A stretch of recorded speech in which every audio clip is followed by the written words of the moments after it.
साल 2021 में 1500 करोड़ का टर्नओवर, पिछले साल से प्रॉफिट में 61% की तेजी और TWS जो कि ट्रू वायरलेस स्टीरियो का मार्केट है उसमें 36% शेयर। यह है बोट की कहानी और ये सब किया उन्होंने लास्ट कुछ ही सालों में।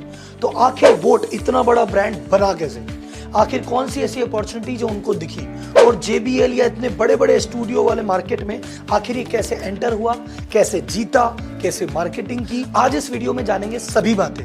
मैं भारत पे के अश्नीर ग्रोवर जी और लेंसकार्ट के पीयूष बंसल जी पे ऑलरेडी केस स्टडी कर चुका हूं और यह है शार्क टैंक की केस स्टडी की हैट्रिक। तो अगर आप चैनल पे नए हैं तो प्लीज इसको सब्सक्राइब कर दीजिए। अगर चैनल पे पुराने हैं तो वीडियो को लाइक और शेयर करना ना भूलें। अब बिना समय वेस्ट किए करते हैं वीडियो की शुरुआत।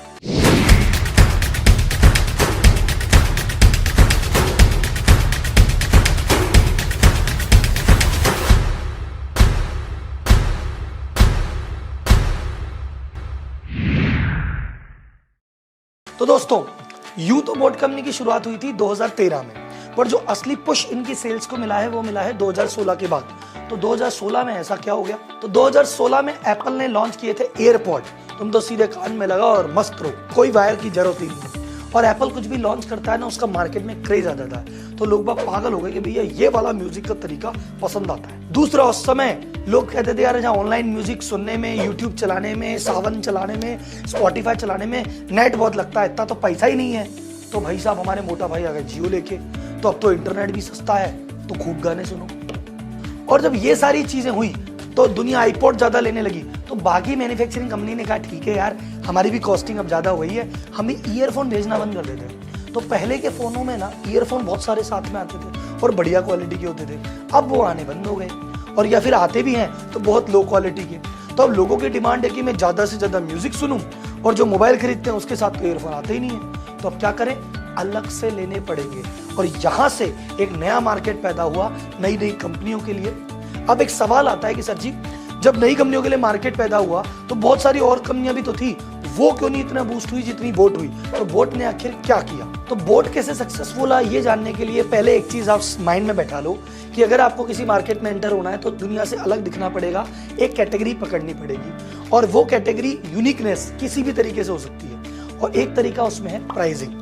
अब प्राइसिंग कैसे आपको डिफरेंट बनाती है वो मैं आपको एग्जांपल देके बताता हूँ। देखो, कोई सा भी आप प्रोडक्ट लेने जाओगे वो सस्ते से सस्ता भी आता है और महंगे से महंगा भी आता है। इसको नॉर्मली 4 कैटेगरी में बांटा जाता है: अल्ट्रा प्रीमियम, प्रीमियम, सब प्रीमियम, अफोर्डेबल। इसका मतलब अब अगर इसमें मोबाइल के एग्जांपल से बात करूं, अल्ट्रा प्रीमियम 80-90 हजार से ऊपर का फोन कौन है? एप्पल। उस कैटेगरी में एप्पल बिकता है और एप्पल राजा है उस कैटेगरी का, उसमें आसपास उसकी कोई भी नहीं है। उससे नीचे कैटेगरी आती है, कोई यार 80-90 हजार तो हमारी कैपेसिटी नहीं है, लेकिन 50 हजार से ऊपर खर्च कर सकते हैं। तो 50 से 80 हजार की कैटेगरी में कौन आ गया? सैमसंग ने कहा भैया मैं हूं यहाँ कैटेगरी का, मैं राजा हूं। अब लास्ट कैटेगरी आती है अफोर्डेबल। किसने कहा भैया इतने पैसे नहीं, हमें तो मोबाइल चलाना है, तो 15 हजार से नीचे का फोन, उसमें क्या आता है? ओप्पो, वीवो, लावा, MI, ये सब आ गए अफोर्डेबल कैटेगरी में। अब कोई एक बंदा मान लो ऐसा आता है कि सर जी 15 हजार से नीचे फोन नहीं लूंगा, मेरे को लगता है कि यार ये लोकल फोन, और 50 हजार से ज्यादा मेरी पॉकेट अलाउ नहीं करती। तो जो ये ओप्पो लावा से बढ़िया फोन हो और ये 50 हजार का भी नहीं हो, कोई ऐसा फोन है क्या? उस समय कोई ऐसा फोन था ही नहीं। तो ये मार्केट पड़ा था खाली। तो एक कंपनी एंटर हुई, उसका नाम था वन प्लस, और वन प्लस ने कहा भैया ये कैटेगरी खाली पड़ी है, मैं घुसता हूं और मैं करूंगा राज। और उन्होंने राज किया। एक ऐसा मोमेंट आ गया था जहां एप्पल और सैमसंग दोनों के मिला के से ज्यादा फोन वन प्लस बेच रहा था। अब ये सोच रहे होंगे राहुल जी ये बोट की केस स्टडी में वन प्लस क्यों घुसा दिया? इसलिए घुसा दिया क्योंकि सेम एग्जांपल जो मैंने फोन पे लगाया था, अब एक बार आप हेडफोन इंडस्ट्री में लगा के देखो। यहाँ पे जो अल्ट्रा प्रीमियम कैटेगरी है वो है 15 हजार से ऊपर के ईयरफोन, उसमें राज करता है एप्पल और बोस। उसके बाद आती है प्रीमियम कैटेगरी 10 हजार से 15 हजार वाले, उसमें राज करता है JBL। और थर्ड कैटेगरी आती है सब प्रीमियम 5 हजार से 10 हजार वाले, जहाँ पे सेनाइजर जो है ब्रांड वो यहाँ पे राज करता है। और जो लास्ट वाली कैटेगरी आती है अफोर्डेबल 5 हजार से नीचे वाली, वहां पे आते हैं हमारे बोट भाई साहब। तो बोट ने कहा भैया ये 5 हजार से ऊपर वालों से तो कंपटीशन करें नहीं, ये तो भैया बड़े बड़े लोग हैं, हम तो नीचे वालों में कंपटीशन कर लेते हैं। अब आप पूछेंगे राहुल जी 5 हजार से नीचे भी तो कंपटीशन है, वहां पे बोट कैसे घुसा और कैसे राज किया? देखो सर, यहाँ भी अपन वन प्लस से एग्जाम्पल लेते हैं। जब वन प्लस नई कंपनी थी, कोई जानता ही नहीं था कि कि भैया आखिर ये कौन सी कंपनी है, क्या करती है, क्या स्टेटस है। इसने हायर किया हमारे प्यारे आयरन मैन भैया रॉबर्ट डाउनी जूनियर को।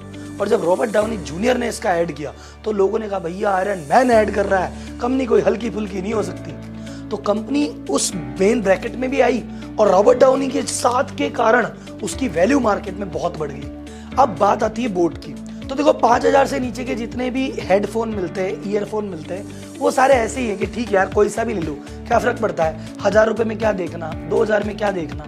लेकिन उस 2000 की कैटेगरी में अगर ऐड हार्दिक पांड्या कर रहा हो तो सडनली आपको 4 ब्रांड दिख रहे हैं 2-2 हजार रुपए में, 2 से 2.5 की रेंज में, पर वहां एक ब्रांड जिसकी पैकिंग जोरदार, कलर जोरदार, डिजाइन जोरदार, और ऐड कौन कर रहा है उसका साथ, हार्दिक पांड्या।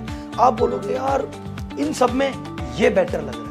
तो ये जो सेलिब्रिटी इंडोर्समेंट है, ये वाली टेक्निक बोट ने काम ली और धीरे धीरे इसका ब्रांड बनने लगा। तो ब्रांड कैसे बनता है? देखो, ब्रांड बनने से पहले हर आदमी किसी भी प्रोडक्ट में 2 चीज देखता है, टेंजिबल और इंटेंजिबल। टेंजिबल का मतलब कि भैया मैंने 2000 रुपए में हेडफोन खरीदा है, लगा के सुन रहा हूँ, आवाज ढंग की आ रही कि नहीं आ रही, बेकार तो नहीं आ रही। अब नॉर्मली देखा जाए तो उस रेंज के सारे हेडफोन लगभग एक जैसे ही है, तो वहां तो कोई इनोवेशन हो नहीं सकता। तो टेंजिबल बोला ठीक है 2000 में ठीक ही है। सेकंड चीज जो देता है इंटेंजिबल, भैया पैकिंग कैसी है, डब्बा कैसा है, इसका एंडोर्समेंट कौन कर रहा है। और जब वो लगा के कूल लगा और ये चीज जब हिट हुई तो भाई साहब बोट को समझ में आ गया। बोट ने कहा इसके बाद चलो कार्तिक आर्यन को भी ले आओ, कियारा आडवाणी को भी लेके आ जाओ, पृथ्वी शा को भी लेके आ जाओ, दिलजीत को भी लेके आ जाओ। और ये जब बड़े बड़े ब्रांड इसके साथ जुड़ने लगे तो इसकी वैल्यू बढ़ने लगी। अब कई लोग सोचते राहुल जी सेलिब्रिटी एंडोर्समेंट का कोई फायदा है क्या, किसी एक सेलिब्रिटी को 5 करोड़ 10 करोड़ रुपए देने का कोई फायदा? सर आप नोटिस करो कि अगर सिर्फ हार्दिक पांड्या को मान लो बोट 5 करोड़ रुपए देता है और हार्दिक पांड्या के फोटो लगने के चक्कर में वो जो नॉर्मल 500 रुपए का हेडफोन था ये वो 600 रुपए में बिकने लग जाता है, 100 रुपए पर पीस पे निकल रहे हैं। और हार्दिक पांड्या का फेस देख के अगर 1 करोड़ निकल गए तो सर हार्दिक पांड्या के सिर्फ फेस के पीछे 100 करोड़ का मुनाफा एडिशनल कमाया है, तो उसको 5 करोड़ या 10 करोड़ देने में कंपनी का जाता क्या है। और अब बोट अपना टर्नओवर बढ़ाने के लिए क्या कर रहा है, ये हेडफोन 2200 रुपए से चालू कर दिए जो कोई नहीं दे रहा था। फिर ईयरफोन, जो लोकल ईयरफोन है वो 100-150 रुपए के मिलते हैं, इन्होंने 289 से बोट के ईयरफोन लॉन्च कर दिए। तो छोटे सेगमेंट में भी एंटर कर रहा है और जैसे जैसे इसका ब्रांड बनता जा रहा है अब ये एंट्री करेगा बड़े सेगमेंट में भी। तो धीरे धीरे आप पहले एक सेगमेंट में एंटर करो, खुद को स्टैब्लिश करो और अलग अलग सेगमेंट में पहुंच जाओ। तो ये थी बोट ब्रांड की मार्केट में एंटर होने की, सक्सेस होने की और आगे बढ़ने की स्ट्रेटेजी। अब आते हैं वीडियो के सबसे इंपॉर्टेंट पार्ट पे जो कि है बिजनेस लेसन। और बिजनेस लेसन से पहले अगर आपको अब तक की स्टोरी अच्छी लगी हो तो प्लीज वीडियो को लाइक कीजिए, शेयर कीजिए और अगर चैनल पे नए हैं तो उसको सब्सक्राइब कीजिए। पहली बिजनेस लर्निंग, मार्केट में जहां भी आपको गैप दिख जाए वो आपके लिए मार्केट की बेस्ट अपॉर्चुनिटी है। इसको गैप कहां पे दिखा कि बड़े पैसे देने वालों में तो लोग बाग थे, जहां पे 5000 10,000 से ऊपर वाले में ब्रांड बैठे हैं, पर 5000 से नीचे कोई ब्रांड नहीं था।